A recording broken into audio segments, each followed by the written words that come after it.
L'épidémie en Afrique de l'Ouest, elle est relativement spécifique dans le sens où on a une prévalence en population générale qui est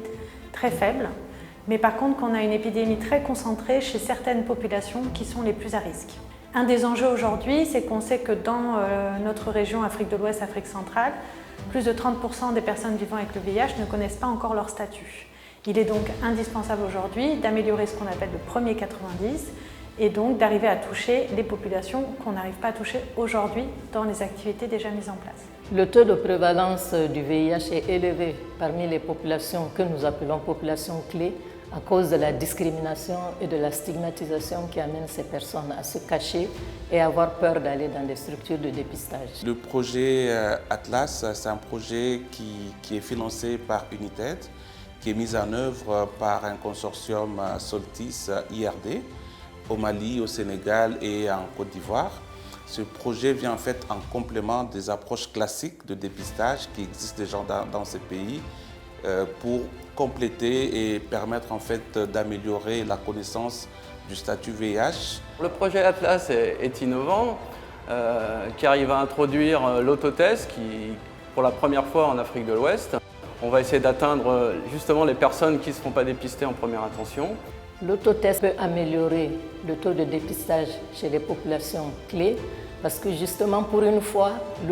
l'usager pourra prendre la décision de se dépister sans rendre compte à quelqu'un. Avec l'autodépistage, on rapproche le dépistage de personnes qui sont cachées.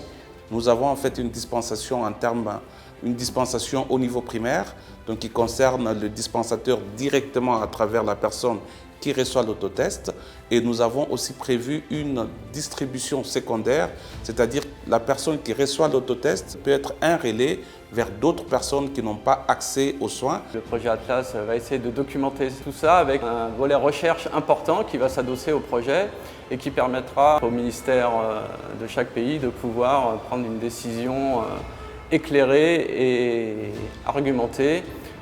sur la poursuite et le passage à l'échelle de l'autodépistage. C'est très important pour nous d'entamer la transition dès maintenant pour assurer que le projet s'inscrit dans la durée et que ce n'est pas une rupture du service en fait, d'autodépistage pour les populations. Mais également, on fait tout un travail, notamment avec l'Organisation mondiale de la santé, pour accompagner un certain nombre de pays à